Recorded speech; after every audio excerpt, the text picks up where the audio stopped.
틱탁 틱탁 틱탁 현란한 입담의 환상 드리블. 오늘 이 뉴스를 주목하라. 이슈 틱타카. 머리끝부터 발끝까지 핫이슈 더 뜨겁게 이야기 나눠봅니다. 청코노 최진봉 성공회대 교수. 네, 안녕하십니까, 최진봉입니다. 홍코노 김병민 국민의힘 비대위원. 네, 안녕하세요. 반갑습니다. 네, 인사가 바뀌었습니다. 비대위원. 제가 역시 밀었습니다. 비대위원장으로 밀었는데 네. 위원장은 안 되고 비대위원이 됐습니다. 화장실 얘기하셨잖아요. 자, 김병민 비대위원. 네. 비대위원으로 이렇게 비대위 오늘 첫 번째 회의를 했죠. 첫 번째 회의했습니다. 현충원 참배도 하고. 네, 가처분 네. 또 네, 가처분 심리도 있었고. 네, 그런데 비대위원 네. 너무 친윤 일색 아니냐 이렇게 얘기하는 분들도 있어요. 김병민 네. 비대위원은 친윤이죠? 친윤이죠. 누가 봐도 친윤이지. 윤핵관. 네, 맞죠. 자, 친윤 일색입니다. 아, 근데 네. 이게 지명직 비대위원이 총 6명인데요. 네. 그중에 이제 김상훈 의원, 네. 김종혁 위원, 김행 위원 이 세 분이 친윤인가요? 그 이분들에 대해서 친윤이라고 얘기하는 아마 언론은 없는 것 같습니다. 그러면 3명 빼고는 다 친윤이네요?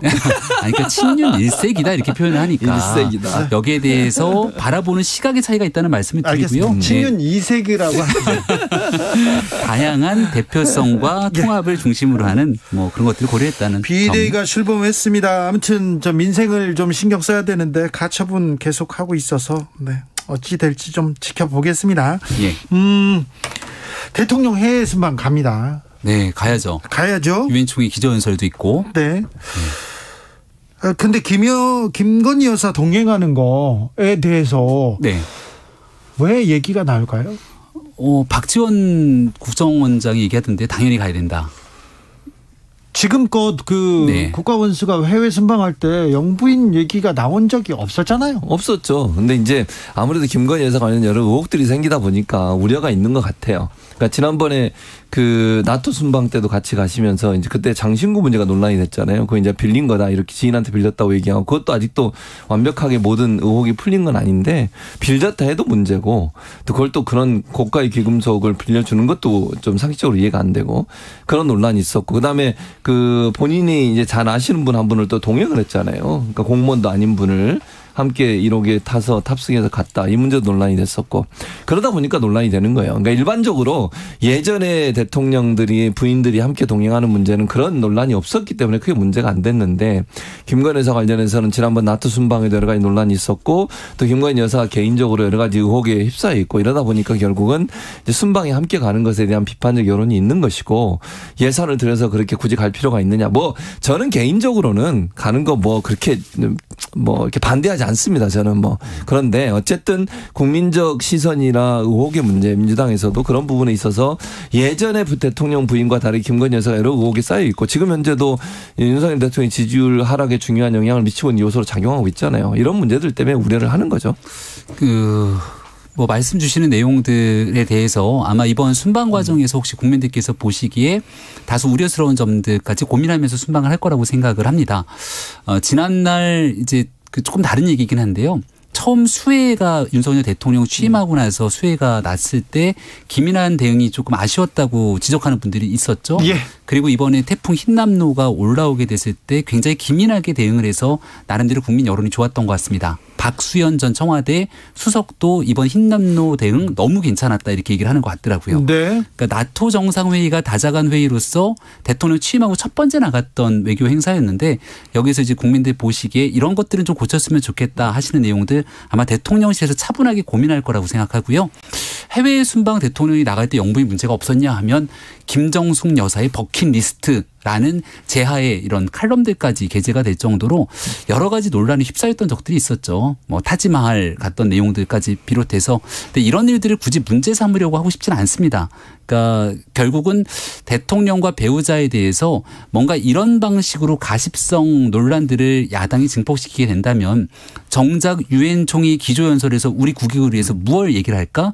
또 그 자리에서는 한미 정상회담 혹은 일본 지도자와 만날 수도 있게 되는 상황이 올 텐데 여기에 지금 대한민국 기업들의 켜켜이 쌓인 현안들이 많잖아요. 이런 이슈들이 뒤로 물릴 수가 있습니다. 정말 책임 있는 제1야당이라면 오히려 지역적인 이슈들보다는 정말 국익에 부합한 해외 순방이 잘 될 수 있도록 비판도 좀 해주시고 잘 될 수 있도록 도움도 줬으면 좋겠습니다. 그러니까 비판을 하는 거예요. 그러니까 그거를 지역적인 문제라고 치부하지 말고, 그러니까 국민들도 사실은 김건희 여사 관련해서 지난번 나토 순방에서 있었던 여러 가지 일들이 의혹이 많고 그 부분에도 실망스러운 부분이 분명히 있어요. 그러면 그 부분을 명확하게 해야죠. 이제는 다시는 그런 일이 일어나면 안 되는 거예요. 예를 들면 지금 뭐 장시훈 같은 문제도 그 문제가 발생해 명확하게 모든 걸 다 밝혔다고 하면 문제가 없을 텐데 그 지금 아직도 사실은 모든 게 클리어하게 다 정리가 안 된 상태로 그냥 넘어가고 있어요. 이런 문제도 논란이 되는 것이고 사적 인연으로 알고 있는 분들이 함께 탑승해서 가는 것도 논란이 될 수밖에 없어요. 근데 그런 부분들이 제 말은 그런 부분들이 다시는 나오지 않도록 주의하고 그다음에 바로잡고 이런 자세가 필요하다는 거예요. 김정숙 여사의 옷 액세서리 이 문제를 지난 정부 때 물고 늘어져서 그래서 김건희 여사의 문제 더 도드라지게 보이는 거 아니냐 이런 얘기도 있습니다. 그런 걸 이제 뭐 내로남불이라고 규정지면서 결국 평가받을 수밖에 없는 상황이 서로에게 오지 않겠습니까? 김정숙 여사에게 제기됐던 의상 등에 대해서 깔끔하게 해명됐는가라고 한다면 그때 청와대가 대응했던 모습들이 그렇게 명쾌하게 해명되지는 않았습니다. 특정 브랜드 옷에 대해서 이야기를 했을 뿐. 근데 이제 결국은 지금 나오게 되는 건 옷, 장신구 뭐 이런 문제를 삼고자 하는 게 본질은 아닐 거잖아요. 근데 이 이슈가 다시금 도드라지게 된 것은 밖에 있는 세간의 평론가들의 얘기가 아니라 제1야당인 더불어민주당의 최고위원, 고민정 최고위원이 뭐 가는 거에 대해서 그냥 밑도 끝도 없이 부정적인 인식들이 피력하니까 여기에 대한 뉴스가 더 커지게 된 것 아니겠습니까? 그러니까 뭔가 합리적인 비판을 하고 여기에서 어떤 대안도 좀 제시를 하고 하는 모습들을 보여야 될 텐데 고민정 최고위원 같은 경우는 문재인 대통령과 가장 가까이 청와대에서 일했던 인사가 그 당시 있었던 상황들은 나몰라라하고 지금 있는 김건희 여사에 대한 부분들만 딱 이렇게 문제를 삼게 되니 크게 공감대를 얻기 어렵다라는 생각이 들고요. 그래서 이번 해외 순방에 본질적인 의미를 조금 더 집중했으면 좋겠다는 얘기들이 이곳저곳에서 나온다고 생각합니다. 김병민 비대위원 되더니 더 열심히 하네. 고민정 의원은 지금 국회의원으로서 역할을 하는 거예요. 그리고 예전에 이제 부대변인으로서 역할을 할 때는 당연히 대변인 입장에서 지금 김병민 예전에 대변인 하셨잖아요. 대변인은 개인적 의견보다는 공식 입장을 밝히는 자리인 거예요. 그러니까 그거를 예전에 뭐 김정희 여사를 옹호했는데 이런 비판을 하는데 이렇게 얘기하면 저는 안 된다고 봐요. 왜냐하면 역할이 바뀐 거고 본인이 하는 일이 달라졌어요. 그렇게 보면 될 것 같고요. 저는 아까도 계속 반복적으로 말씀을 드리지만 국민들이는 과연 김건희 여사의 여러 가지 상황에 대해서 긍정적으로 보고 있느냐의 문제라는 거예요. 이걸 단순히 그냥 야당이 공격하니까 문제다 이렇게 볼 문제가 아니고 그러면 이 문제를 어떻게 국민들에게 설득해서 국민들이 납득할 수 있는 정도의 어떤 모습으로 바꿀 건가 하는 부분에 집중해야 돼요. 야당은 당연히 공격하는 거죠. 야당이 그러면 존재하는 게 예를 들면 뭐 여당이나 정부가 잘못한 부분이나 아니면 우려가 있는 부분들에서 문제를 제기하고 또 정부 접근권도 의원들이 훨씬 많잖아요. 일반인보다. 그래서 그런 관련된 얘기를 할 수밖에 없는 거예요. 그리고 그 장신구 문제도 단순히 장신구 문제가 아니잖아요. 이거는. 왜냐하면 재산 등록의 문제와 연관이 돼 있어요. 이거는. 그러니까 공직자의 재산 공개와 연관돼 있는 문제이기 때문에 더 논란이 되는 거예요. 단순히 그냥 빌렸다는 문제가 아니라 그런 이제 법적으로도 처벌받을 수 있는 위험성이 있는 부분이고 그래서 저는 지적했다고 봐요. 5523님께서 김병민 의원님 의정부 다녀가셨어요? 예, 제 소각 의정부입니다. 아, 그래요? 목소리가 미성이라 금방 알아봤어요. 목소리 듣고. 그렇죠. 네, 반갑습니다. 아무튼 저 국민의힘 비대위에 현안에 대해서 설명할 수 있는 사람은 분명히 들어갔습니다. 대통령 관련된 논란에 대해서도 분명히 그 대통령실의 주장이나 대통령실의 입장을 얘기할 수 있는 사람은 분명히 들어갔습니다. 네. 그전엔 그런 사람도 없었어요. 국민의힘에 뭐 훌륭한 분들이 많이 계시고요. 근데 왜 나와서 말을 못합니까? 다만 좀 다소 혼란스러운 상황들이 당내에 연출됐던 만큼 이제는 그런 불협화음들 좀 뒤로 물리고 집권당다운 실력 있는 모습을 보여주게 노력하겠습니다. 자, 그러면요. 네. 민주당으로 넘어가 볼까요? 그렇죠. 성남 FC. 그렇죠. 반가워하는데요. 자, 성남 FC에 대해서는 어떤 문제 제기하시려고 합니까? 아니 뭐 오늘 뉴스가 돼갖고 얘기를 하는 거고요. 예? 네, 성남 FC뿐이겠습니까만은 제3자 뇌물죄를 이제 적용되는 그 혐의로 검찰에 기소 의견으로 송치가 된 사건 아닙니까? 예? 명확하게 이제 검찰에서 어떤 내용인지를 따져 물어야겠습니다만 우리 국민들께서는 제3자 뇌물죄를 어디서 배웠는고 하니 지난날 전직 대통령 탄핵 안타까운 박근혜 전 사건들을 대통령 사례 있죠. 겪으면서 그 당시 있었던 국정농단의 제3자 뇌물죄. 그때 떠올랐던 스타 정치인이 이재명 시장이었던 걸로 기억을 하고 사이다 한 잔 주세요라고 하는 발언들로 유명해지지 않았습니까? 그때 윤석열 검사가 유명했잖아요. 윤석열. 그리고 안민석 의원. 그 당시에는. 그런데 유명했었죠. 네. 무튼 그랬던 이재명 시장 그 당시 시장이 지금 있게 되는 제3자 뇌물죄가 결국 성남FC에 적용이 될 수밖에 없는 사건들이 있기 때문에 굉장히 공교롭게 돌아올 수밖에 없는 일이다 생각이 되고요. 이 일 성남FC뿐 아니라 이제 많은 일들이 이재명 대표에 대한 사법 리스크로 쭉 돌아오게 될 텐데 지금 한두 개 정도는 정치 보복이란 얘기로 막아갈 수 있겠습니다만 언제까지 민주당이 이걸 막아설 수 있겠는가. 그리고 지금 이재명 대표에게 제기되고 있는 상당한 얘기들은 이거 국민의힘 지금 있게 되는 반대 정당에서 얘기하고 있는 목소리라기보다는 지난날 민주당 대통령 선거 경선을 거치면서 당내에서 나왔던 숱한 의혹들이거든요. 이런 문제들의 현실화에 대해서 아마 민주당이 고심이 깊지 않을까 싶습니다. 성남FC 후원금 제3자 뇌물죄 이거는 경찰에서 지난번에는 무혐의로 했지 않느냐. 그런데 지금 다시 정권이 바뀌니까 입장이 바뀌었다. 민주당에서는 보복이라고 얘기합니다. 그렇죠. 그러니까 1년 전에 작년 9월에 불송치 결정을 내렸어요. 그 증거 불충분으로. 그런 내용이 갑자기 이제 다시 정권이 바뀌고 나니까 또 이거를 다시 송치를 하는 그런 절차를 밟고 있는 기소 의견 얘기 나온 건 없고요.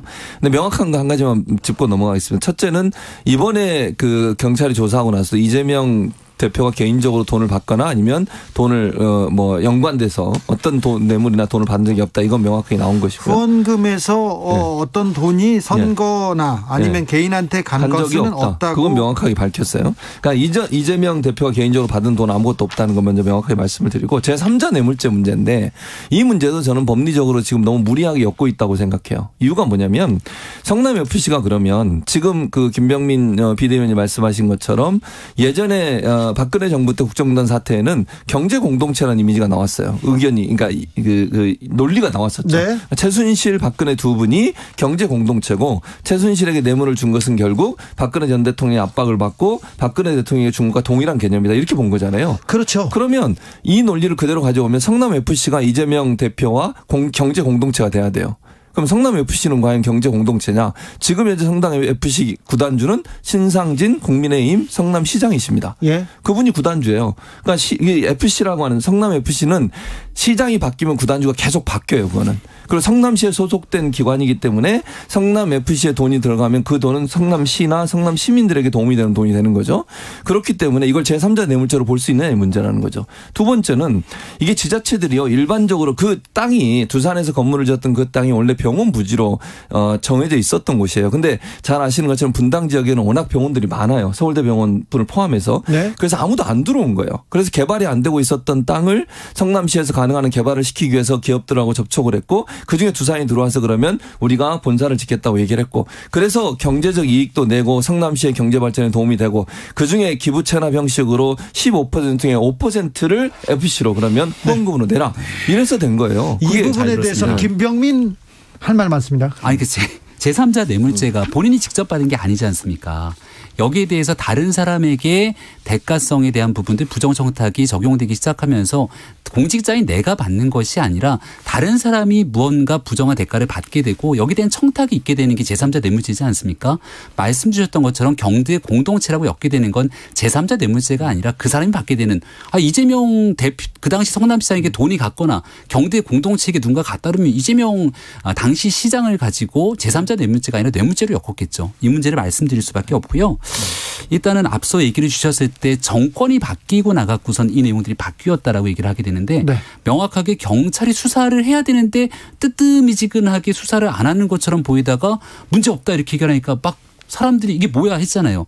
문재인 정부의 검찰에서 사건의 보완 수사를 지시한 겁니다. 근데 그 당시에도 기억을 해보면 임은정 지청장이라고 하는 굉장히 유명한 인물이 있지 않습니까? 여기에 나오게 되면서 임은정 검사 아니고 다른 검사.